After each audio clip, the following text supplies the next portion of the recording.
take it. And we're not going to stop it. Also not going to stop it.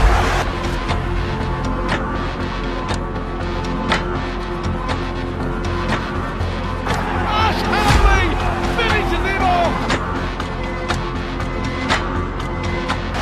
Jack Bird with his first Leeds try.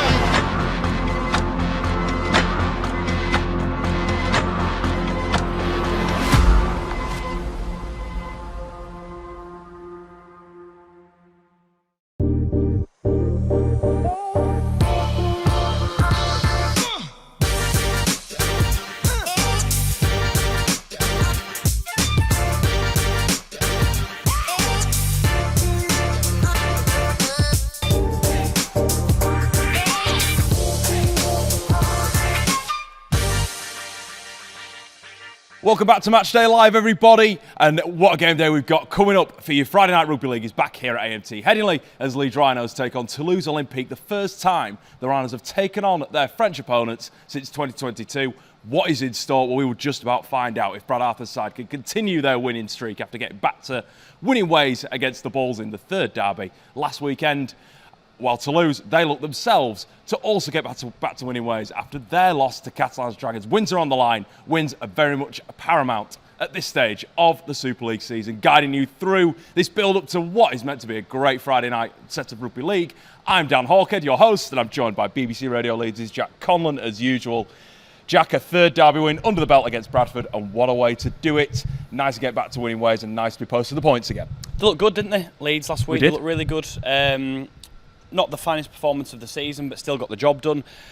Counting the costs, it's fair to say, with Mike Acevo's injury, with Ben Littlewood, which weren't ideal. I think the Acevo one in particular sounds like he'll be out for around 6 weeks. Brad Arthur saying that he'll be back for the final game of the regular season against Hull. So, bit of a shame there. Probably means he's not going to break that try-scoring record for the season, which I think is the one frustration there. But and Ben Littlewood as well, obviously a shame that he seems to be out for the season now as well. So yeah, couple of sore knocks from that. But at the same time, like you say, it was a win that ended up being convincing. Wasn't that throughout? I don't think. It wasn't a game that Leeds were comfortable in from minute 1 to minute 80. Bradford threw a lot at them in terms of shape. There were some really threatening moves that they put on. But I think you look at that game, and if you're talking about moments that changed it, for me, Jake Connor's 40-20. Or 2020. I was going to say 2020, 2010, whatever you want to call it. I think that was pivotal in just turning the tide and regaining momentum. At that point in the game, Bradford sort of got Leeds where they wanted them a little bit. They'd had a really good defensive set. They'll have been feeling good about what they'd done in defence in that period of time. They pinned Leeds in, and then he just pulls that out of the bag. It's a special play, that from a special player this year. So, that for me turned the game and just dragged the momentum back into Leeds' favour. So, yeah, it's a game that they just had to win, and they did. They allayed any sort of derby pressure that comes with a game like that. They avoided the banana skin. Yes. This time around, unlike Castleford. It was a great atmosphere at Headingley here as well, and a couple of really good performances. Jake Connor, James McDonnell, 2 tries for him. Obviously, I thought he was excellent again. On his 100th club appearance as well. What a better way to do it? What a way to mark it. And I think, if anything, there were probably a lot of fans in Headingley on Sunday that looked at James McDonnell and thought, that's a player we're going to miss next year. So yeah, he was brilliant, wasn't he? That first try scored, that instinctive intercept and break downfield. I wonder if that's the longest try he's ever scored. That, because it was a good sort of 50-60 metre canter, that. But no, he just showed again why he's such a valuable member of this Leeds Rhinos team. He's so dependable. He's very rarely anything less than a 7 out of 10 every week, and he showed that against Bradford last week. I think he was I think he was trying to get up to speed. There was a few. He was definitely going up about the 30-40, looking around where his teammates were. Definitely up for James McDonnell. Not a great try performance. Again, though, we've talked about this. There's been that 20-minute spelling about a game this year.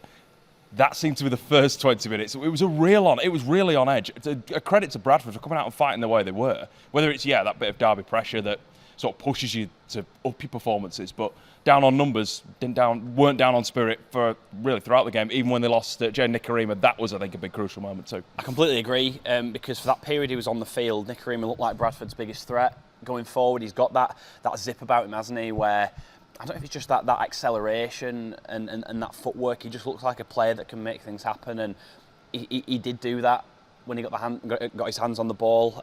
He was an instant threat all the time. So when he goes off, I think that game becomes a bit more relaxed, or that right edge defence of Leeds aren't having to work as hard to try and work out what he's going to do. Riley Dean comes on, doesn't pose the same threat as Nikarima. That's just the simple fact, really. So yeah, that hurt Bradford without a doubt, but Leeds still had to win that game, and they did. They wrestled back that control, like I say, that Jake Connor moment being a key one.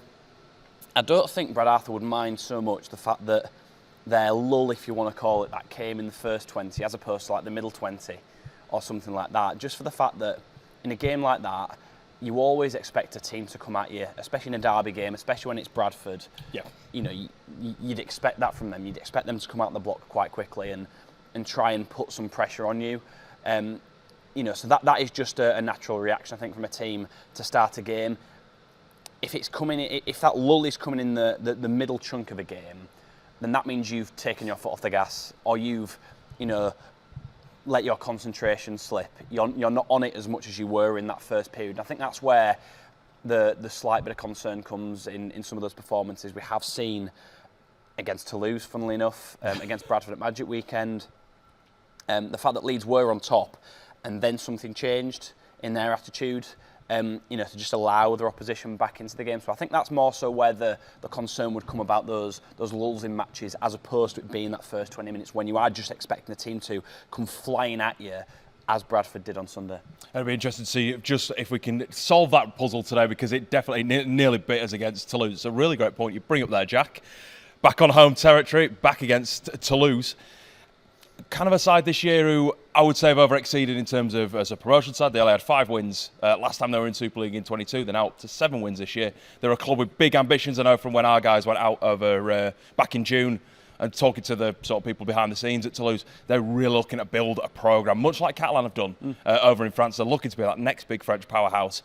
They're still going to pose a bit of they're not going to be an easy challenger, they'd say. They're going to pose a few problems. Absolutely, and they're a team that have got an identity, I think, which is the really important part. They came into this season, they made a handful of signings, but were very much happy to just back the players they had. And I think that's credit to Sylvain Nules. He knows what that side are about. There's a good handful of players in there as well that have been part of that Toulouse setup for years now. You look across the squad, Paul Marcon, Anthony Marion, obviously the captain at loose forward. Lambert Belmar has been there for a fair while. They've got a good core of players that know what Toulouse are about and know what it's like to be part of that squad. And through them, they've built this way of playing and this style that they're extremely comfortable with, and that they're back to the hill. And I think that's what has made them so successful. They've got players. I mean, I guess you see it with any side, when they've got a settled squad that they are just adding to slowly, they're not having wholesale changes, they're not overhauling the squad, it tends to benefit them, because it sounds really simple, but it's less players to teach the system to. Yeah, I get that. You're not having to completely reinvent the wheel with everyone in that squad.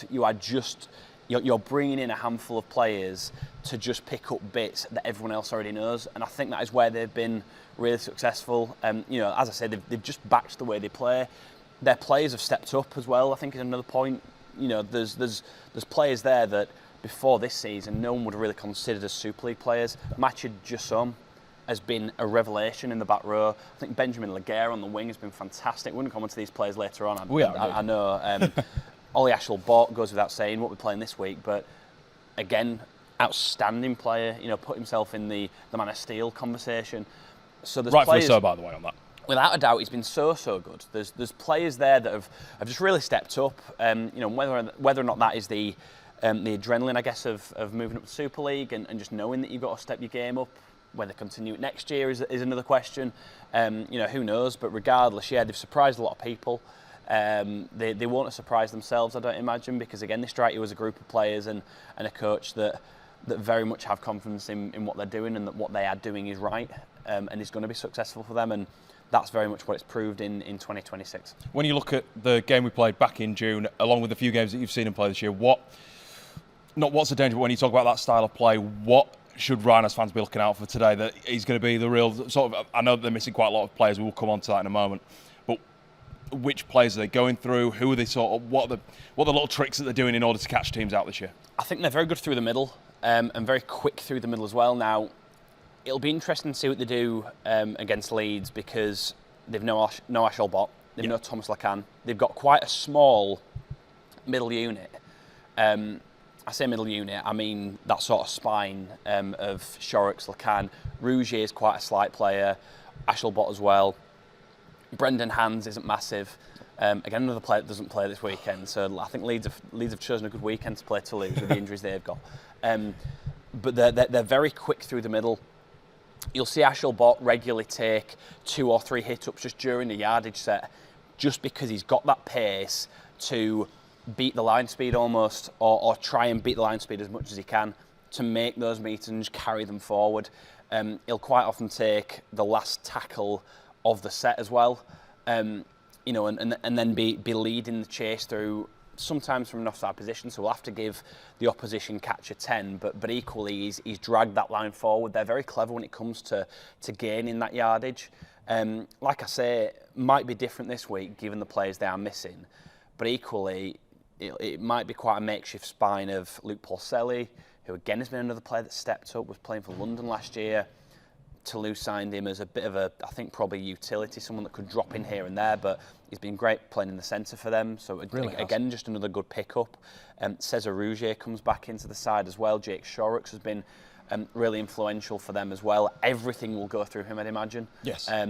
As that 7, he gets his hands on the ball plenty when he's in the side. So that is what they tend to do. I think they've been really successful with that small ball rugby almost up the middle, and then obviously supplemented by some of those bigger props that they've got and stuff. So that is how they played this season, and it has worked for large parts of the time. Obviously, they went through that run where, what was it, a good 6 or 7 losses on the bounce. So maybe they got caught out a bit there, but equally they've grown into the season. I think they've learned as well, hence why they've had these purple patches and these successful games against teams. I mean, the St Helens example, albeit Saints were poor a few weeks back at their place, but regardless, for Toulouse, that's what a massive win that is in your first season back, knocking off St Helens in that fashion as well.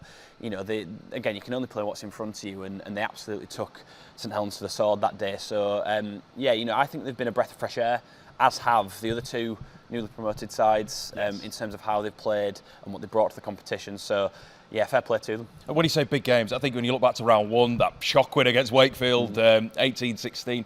You look at the Saints game, you look at the Catalans Magic Weekend game, 60-odd points. No one expected that blow the Dragons out quite like that. They've had a few of these big games this year where, and even touched on maybe the Warrington away game as well.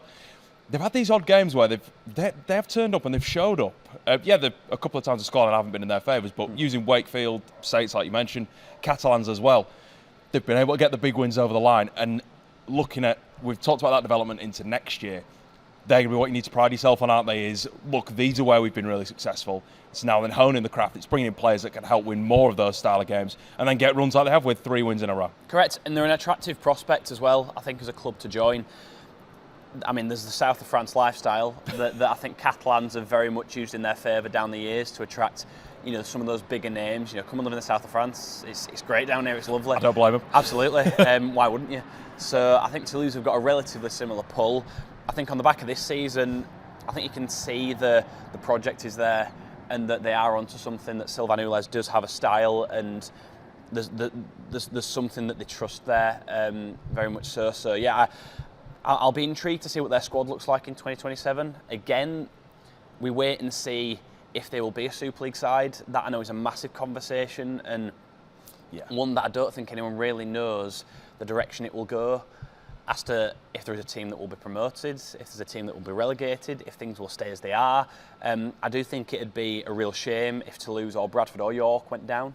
especially on the back of just one season in Super League and on less funding than the rest of the teams. I think that'd be a real travesty, and I think they'd feel very hard done by. I think Toulouse in particular, given the project they've got and what they're building out there, I think like I say, I think they'd feel really hard done by. So, we'll wait and see what happens in 2027 in that regard. But I think if they are a Super League side, they'll have more clout than they did at the start of this season, both financially, and in terms of a profile and the respect that teams will give them.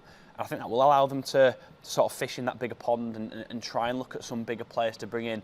Again, I don't expect them to go wholesale on the changes. I think they've got about maybe 23, 24 players nailed down already that have been good for them this season. Signing a lot of new contracts at the minute. They're really extending a lot of their big players. You've mentioned a few of them before, but they're locking down what has worked for them, not just this season, but back in 2025 to get them promoted too. Absolutely, and I think that's the way to go for them on the back of what they've done this season. So I think if you supplement those players with a handful of guys with Super League and NRL experience, again, you've got a side there that are just building steadily, and who knows where they could be 5 or so years down the line.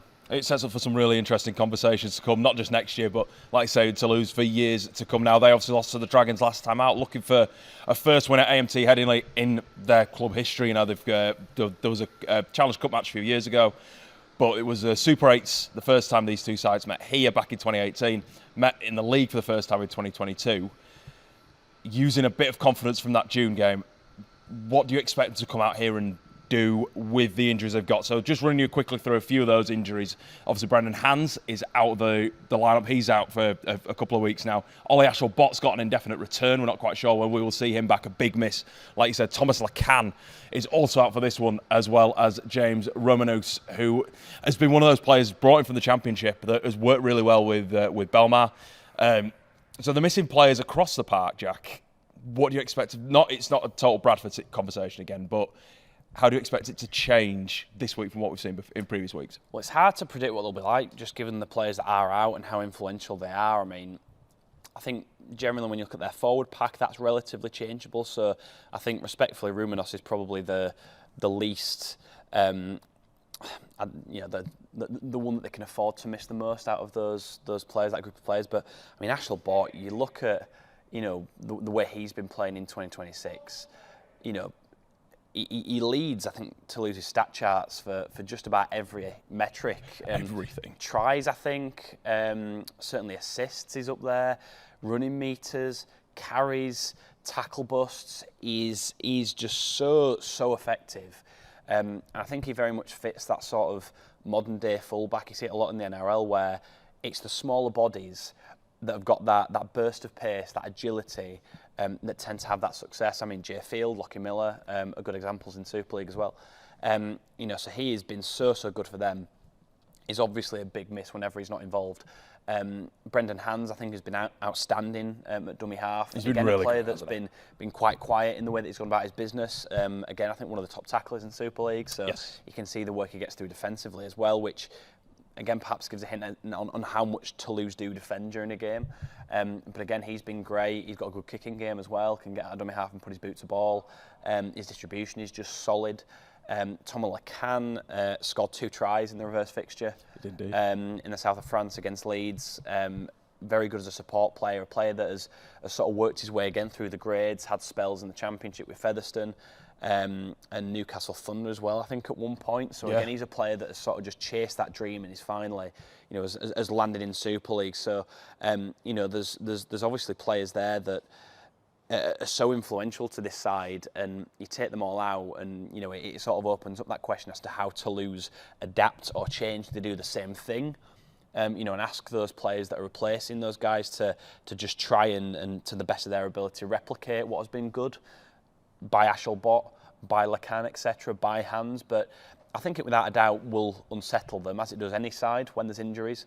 Like I said earlier, I think you'd expect their spine to look in some way like Shorrock's at 7, you can probably bank on. One of Paul Selly or Rouget at 6, the other one at fullback. and then probably Anthony Marion at 9 as well.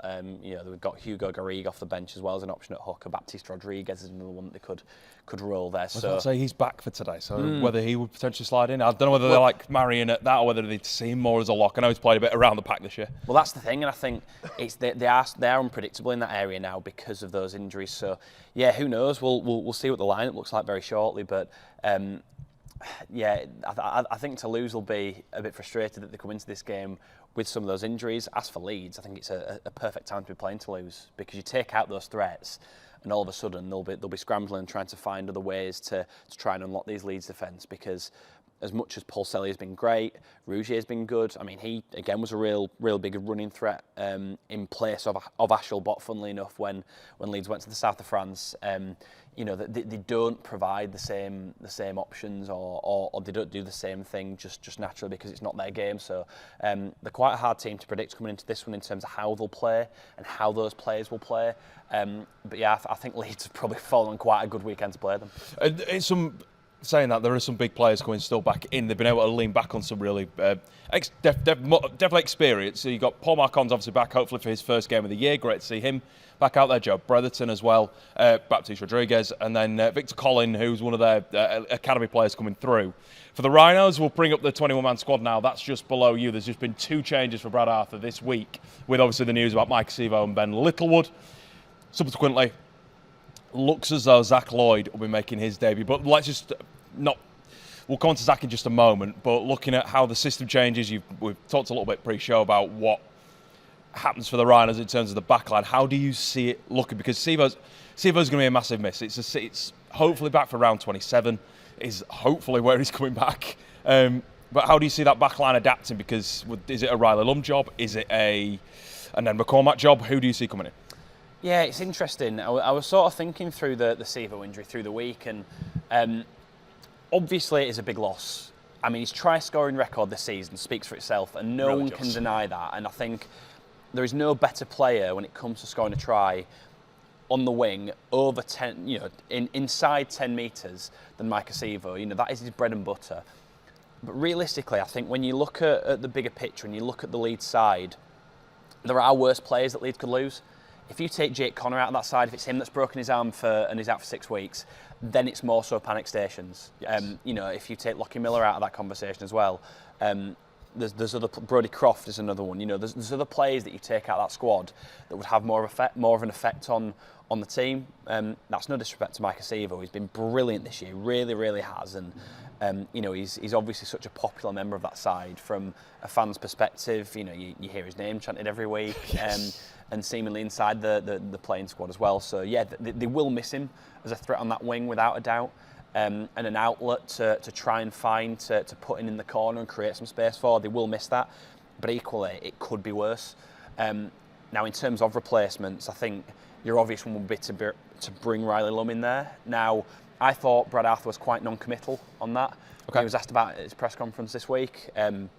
He said, Lum will be training obviously with the first team squad, but he didn't sound as sure as to whether or not he would put him in there as he often does.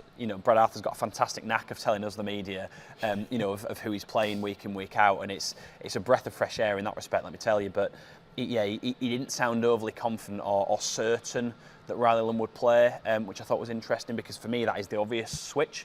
Now whether that is because McCormack is one player that is on his mind that may be brought in, obviously a centre by trade, but no stranger to playing on the wing, has done that for Leeds before.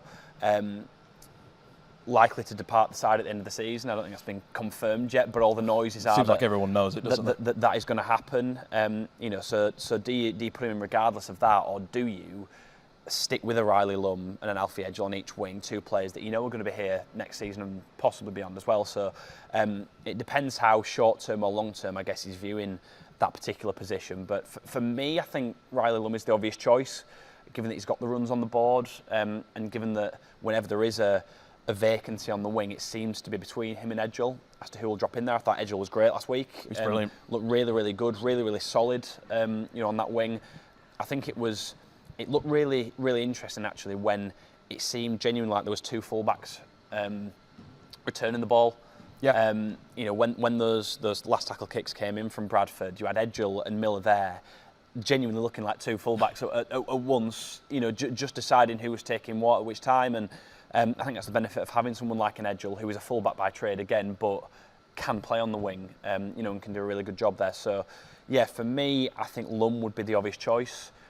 McCormack's in there, then it'll be good to see him as well, because I think he's a player that's got a lot to give still this season and beyond when he seemingly ends up at Wakefield next year. So yeah, it'll be interesting to really see that dynamic. I mean, Chris Hankinson's another option. I was about to say, well, how do you see him fitting in this year, this week? Well, is he a back? Is he a forward? Where do you put the Swiss Army knife? I think he is a back rower now. That is where you start him. And again, in his presser this week, Brad Arthur said that it sounds like he is pretty set on Hankinson being back in that second row spot for two reasons. You know, A, because that's where he's played for the majority of this year, been really good there, offered something different, he's built into that position. But secondly, if one of your outside backs does go down, that's an easy fix. Whereas if you start him out there, you negate that opportunity to then have someone to plug those gaps should they be needed. Much like a Bradford situation, would you say? Exactly, where James McDonald ended up in the centre, which, you know, again, can do the job, but he's not. You don't want him there. He's not. That's not where he's most effective. There's better players in that position. So yeah, I think that's a really interesting aspect to sort of look at when it comes to this team selection and who he goes with on the wing. Like I say, for me, Lum is the obvious choice. Hankinson back into the back row. But then if Zach Lloyd's making his debut, who drops out? Because that is another question. You know, is it Tom Nicholson-Wotton that is 18th man this week? Is it someone else? You know, I really don't know. But it'll be good to see him make his debut regardless. We'd like to not guess team news, don't we, on Matchday Live? Otherwise, it's caught us in the past. Yeah. But it is fascinating, though. I do always find it really interesting. And there's been points this year, obviously, where Leeds have had no injuries, so it's been really easy to predict this team. But you know, now they find themselves under a little bit of pressure here or there. You know, 4 or 5 players that have pulled up and can't play, so they naturally need to plug those gaps, and it does present those opportunities for some other players, some younger players to step into the fold and get a shot. And I mean, I always quite enjoy trying to piece that jigsaw together and get into the mind of a coach and try and see how they're looking at this game. So yeah, we'll see what happens. Or Brad Arthur tells you the team and then you know it anyway. Well, that's exactly. that's the other option. Speaking of younger players, it's a great segue to go into not just look at Zach, but big news this week coming out of the club. Obviously, a lot of new contracts being done, a lot of contract extensions. Ben Littlewood's on a 3-year deal. Joe Diskin's on a new contract. Oliver Smart on a new contract too. The club seems to be locking down these players for the future. I know Ian Blease, that's one of the things that since he's come into his role as sporting director, has said, we're about homegrown players here. And Brad's, again, backed up the same point by saying we are bringing through our players. You know, if there's a position we need someone in, we will find someone to go there. Zach Lloyd gets his chance now, whether he's a loose forward or second row. He plays sort of anywhere in that forward unit, can play in that forward unit wherever he needs. It'll be interesting to just see how he goes. Have you caught him in any of the reserves actually this year, Jack? I've seen a handful of games, yeah, and he just looks like a big body.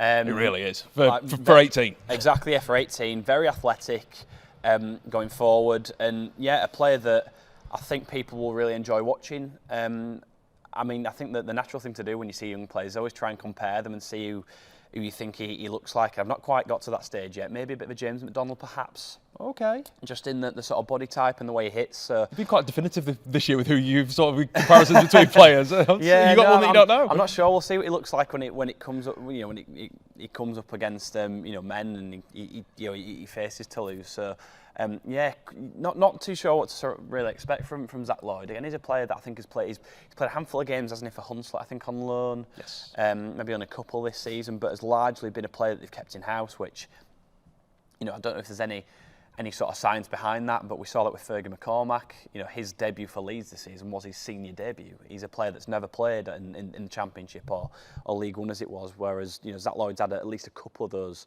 runs on the board. So, you know, what difference that made to his development then, and building into now, who knows, we'll see. But, you know, he's a player that they clearly think really highly of, hence why he is, you know, I think for this season, and I think chunks of last season as well, he was part of that academy group that you see if you ever look at the sort of content that the club put out from training and stuff, you see that handful of academy players that are in there supplementing the first team when it comes to training, when it comes to, I guess, those opposed sessions. He's always been in there. In the past couple of years, he's a face that you'll be familiar with if you look at those pictures and stuff that pops up and those videos from training. So, he's, like I said, a player that they clearly think highly of and that have been developing for this moment, and to build him into the squad. I don't know if it's a surprise that his debut has come, this season. Again, like you say, he's 18, so you don't have to rush players when it comes to that. But Brad Arthur strikes me as the kind of coach that wouldn't put someone in there if he didn't think they were ready.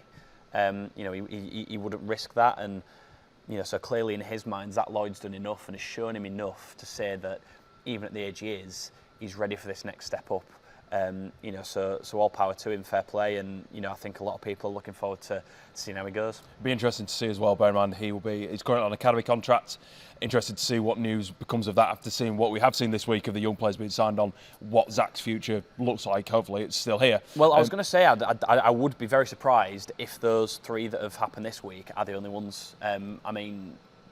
There's a crop of players there, and again, anyone who keeps even half an eye on the reserves or the academy will know what that group is looking like right now. And we've spoken about it in the last couple of weeks as well. There's a really good crop of outside backs that are there. Yeah. There's a couple of decent looking halves that are on the way through. Again, a couple of forwards that are in there as well. There's some really regular names in that reserves team that are in that group, that are in that crop. So I'd be surprised if Ollie Smart, Ben Littlewood, Joe Diskin are the only names we see. At this point in time, in the next couple of months, that are signed onto new deals. I expect a fair few more to be put in pen to paper and to be announced, because, again, like you say, Ian Blease has spoken in the past about just how much they rate that group of players and just how much they want to, again, just be a club that brings through the youth. Which Leeds have always done, of course, but they were prolific, weren't they, in the early 2000s when that golden generation came through. That's not to say that will ever happen again. That was a unique period of time and a unique group of players. But if they can go some way to replicating something like that with a group of youngsters they bring through, then they're onto a good thing, I think. It looks really good then when you look at both Zach and I would say very much Prezi Cassell as well, in that same sort of position that they're in, can play anywhere in that 4-pack. Interesting just to see how they combine, because they have done for the reserves. It'll be interesting to see whether Presley gets an opportunity, whether it's back row, whether it's at loose forward, where Zach fits into, for this game in particular, not going forward into the season. What that looks like for today. Focusing back on our opponents to lose, we'll come on to our key players this week. We've picked out 4 for you, just to really hammer home just what threats actually are in this side. Let's start with the top try scorer, Matteo Deschamps. Brilliant season. Not really. I'd say that with a little bit of hesitancy, because I didn't expect. He's not a name that anyone jumps out on the Toulouse team sheet every week, but 11 tries, 12, 13 tries this year. He's one of their top tacklers too. He's one of those players. We've talked about attacking defence coming in hand in recent weeks. He's very much in that camp. Fantastic player. Absolutely fantastic player. He'll be on that plane to Australia for the World Cup. You'd hope so, wouldn't you? At the end of the year. Absolutely no doubt for me. He will be France's right back rower, because he has just been so brilliant this season. Again, like you say, Toulouse have exceeded expectations. He has as a player, and he's not the only one in that Toulouse side. But yeah, he is so good on that right edge. A player that, let's not forget, started as an outside back, mainly a centre, played a bit of wing in his early days with Toulouse. One of that crop that have been there for a while, by the way, in that team, and so knows their system inside and out. Has transitioned into the back row, just simply, I think, because of how his sort of body shape and how he plays the game. He's just so hard to stop, I think, and you've seen that this season at times. He hits a good line. He knows where to find those gaps. He's still got that burst of pace from being an outside back. So yeah, he's a fantastic threat for them on that right edge. Really attritional player as well. So his stats again speak for themselves. He's such a threat, and has been one of those players, like you say, that has really stepped up and surprised for Toulouse this season. It's so underestimated, isn't it? Just the ability to hit a strong line. I know that it sounds very simple, and it's very. It does. But it's an art form. It's such an art form. It really is an art form, and you see players get it wrong so often. So the players that can actually, perfect that small detail when it comes to hitting those lines, just timing it perfectly, knowing where to put their arms, knowing where that ball is going to, knowing which area of the gap to hit so that neither of the defenders either side can make a decent play on you. It is an art form, it really is. James McDonnell is great at it for Leeds, and we've seen that regularly. When he flies onto that ball and gets the short pass, and when it comes off, it looks absolutely brilliant, doesn't it, as well? It's easy on the eye of those sorts of players. So, yeah, Jassome is very similar in that he knows exactly how to hit those lines. And he's only got one cap for France, which is what I found that quite unbelievable, really, that this could be his first World Cup, his first opportunity to go out there. And like you've said, so deserved. Another man who I think will also be on the plane to Australia will be Ben Laguerre, brother of Mathieu Laguerre, obviously from Catalans. Started to really form his own sort of a career out in Toulouse. Did it last year. I think it was 23 tries in 22 games. It was unbelievable. And an even more impressive stat, comes back to when you were talking about Ollie Ashley-Botton, his post-contact meters or his ability to make meters. No player on the pitch today will have made more post-contact meters this season than Ben Laguerre, who is a winger. He's a winger, and he's making that many post-contact meters. Just one of those players that finds, like we've said about the meters, also likes to find the try line too. Brilliant player. Again, someone that has exceeded expectations. Such a big body, such an awkward body as well to put down. You look at his sort of running style, he's very, very leggy, if that's fair to say, I guess. He's really awkward as a player to sort of tackle, it seems. So yeah, that is a brilliant start, and one that actually I think when you watch him isn't surprising, because the body shape that he's got and the strength that he seems to have very much lends itself well to those yardage runs and driving through contact and pushing players back. He's been so good for them on that left wing. A consistent figure as well. When they have had injuries, they've seemingly not come on that side, and he's managed to put together a really solid run of games. There's been a couple of times this season where he's just made breaks out of nowhere as well. Through some of those yardage carries, just finding the right levers to sort of get his way through defenders, and they've never looked like sort of easy breaks where he's just put the accelerator down. It's always been movement that's taken defenders away from him and created that space himself, and just used that strength and that determination to get through and go flying downfield. So yeah, he's a fantastic player on that left wing, can finish a try as well in the corner. He's got great great finishing ability. He can stretch his arms out, and he's one of those that isn't afraid to chuck his body into touch and leave the arms sort of trailing with the ball over the try line. So yeah, he's very much a good component of that. So yeah, he's again a great winger, real big threat for them on that wing, and someone that probably before this season not a lot of people would have been aware of. Both him and Ulberg, I think, actually, to their testament, have been really solid outside backs. Ulberg, hopefully, also on the plane. I think the thing that's got me, we've talked about centre and winger partnerships in this. We're looking at what our squad looks like for today. Toulouse has been very different in that they've had, the start of the season, they had Ruben Rennie, they've had Paul Marcon both out. Whether Marcon slots in alongside, they brought in Ethan Quay-Ward. Romeo Trapiche, though, really impressive as a young star coming through. He's only really early in his rugby career. 4 tries though in I think it's only about 6 or 8 games this year for Toulouse. Will we see those two connect, do you think, or do you think it'd be Quay-Ward on that side with Laguerre? That's a good question. I think if Trapiche plays, he will be in that left centre spot, and probably Quay-Ward on the right would be my guess. That's seemingly the way that they've done things in the past few weeks.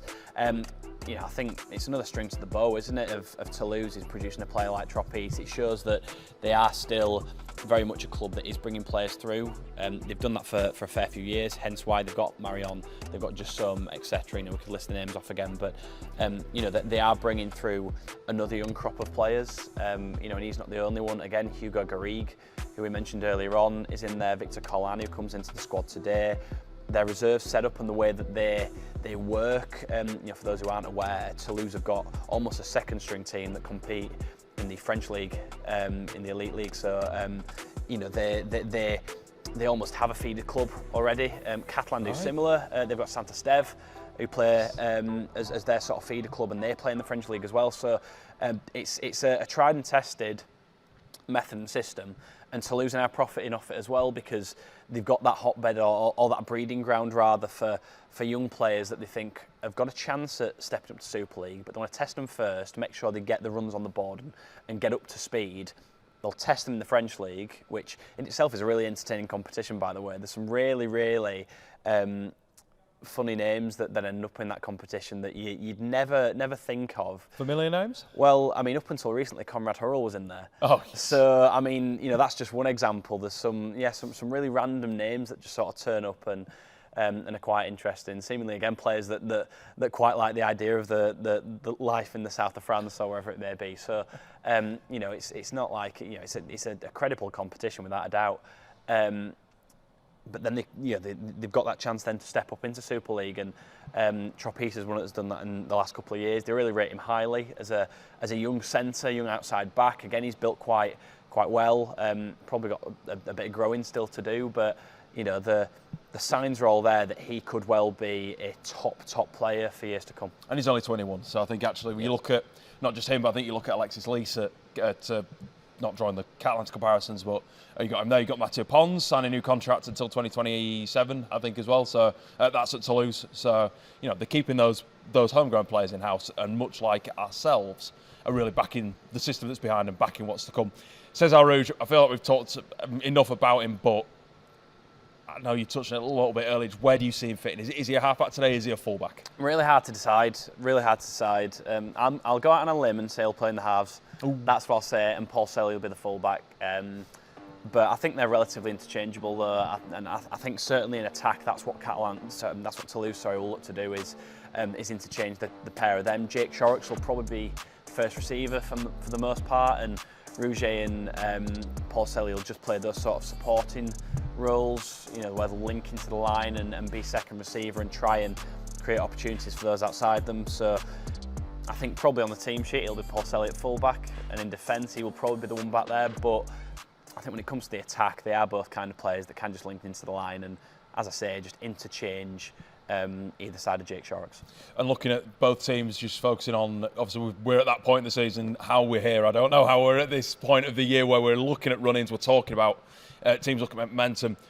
Big games coming up, not just today for Toulouse. They've got Wigan away next week. They've got Huddersfield the week after that. That should be one of those games that, judging, we don't know what next year looks like, but they should be looking to beat the Giants. Leeds, though, coming to this one, knowing that they've got a real tough patch themselves as well.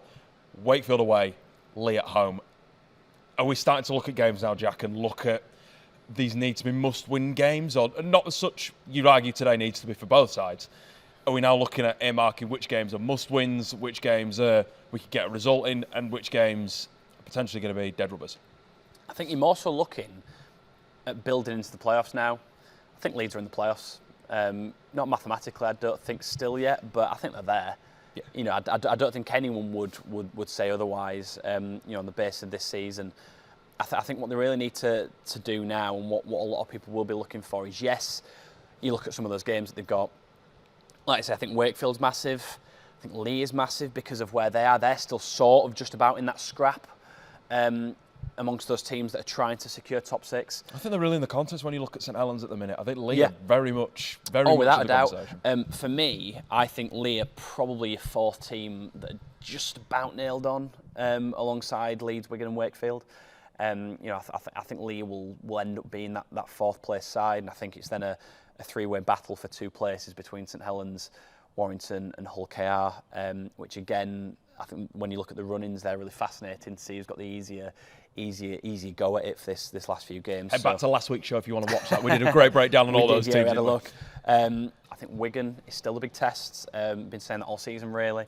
Yes, it's the one team that Leeds haven't beaten in 2026 is Wigan. They play them in the penultimate game of the season, so whether by that point, if both sides are definitely through to the following week, if they're both definitely finishing in first and second spot, will that be almost a scratch game?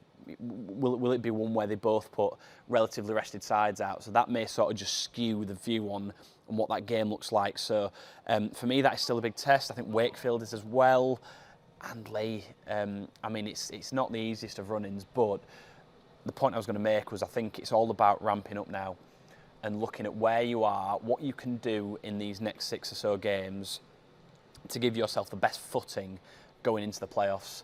That is what the best teams do. That is what that dominant Leeds golden generation side always did. They'd get themselves into a playoff spot, and then their season would almost start in August, and that's when it'd start building. That's when they would start, knuckling down and properly looking like a champion side. Famously won it from 5th twice. So that tells you all you need to know about how big this last chunk of the season can be when it comes to building that momentum. If you start striking hot at just the right time, you are absolutely in with a chance, no matter where you finish in that 6th. So, Leeds have certainly impressed in the months so far this season, hence why they are the side that are top of the league and have probably been the best team in the league across all 20 rounds so far. It's just finding that last little bit, that last little step up to build yourself into the playoffs now. And looking at Toulouse, just finally, a chance that they could get above Catalans before the end of the season. Do you think that that's even more on the resume saying we should be in this competition next year? How great is it in that little rivalry? Whether we've made it up, I don't know. No, if they do finish above them, I don't think they'd say it. I don't think they'd admit to it. But I think that's absolutely a factor. I really do. What a little win that would be for them this season if they were to finish above Catalans. The side that have been in Super League since 2006. They've had 20 years in the competition. They've bounced around here or there. They are the team. They are seen as France's second team. I think I finish above them. What a scalp that is really in their first season back in. And again, what a credible sort of notion to point towards for them, for that credibility as a Super League side, and to sort of point towards, regardless of what the decision may be in 2027, that is something that they can point towards without a doubt. So.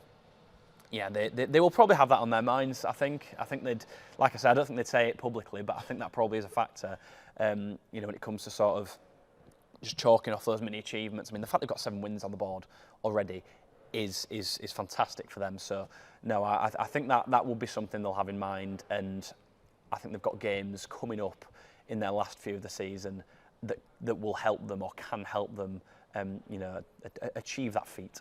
Well, plenty of drama to come, not just here at AMT Headingley today, but for the rest of the season. We cannot wait, and we'll be bringing you all of... It's fantastic for them, so no, I think that will be something they'll have in mind, and I think they've got games coming up in their last few of the season that will help them or can help them, achieve that feat. But I feel like we've said enough of that, Jack. We can't really hype it up any more than what we have.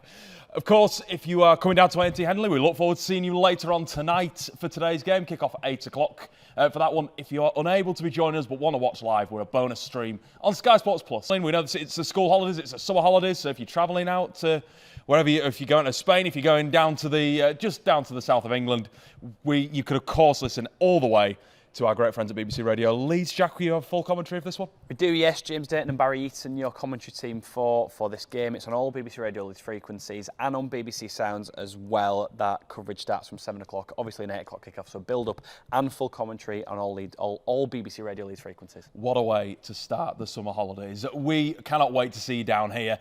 My name's been Dan Hawkhead. Thank you, as always, to Jack Conlon. Enjoy the game, everybody, and team news is coming next.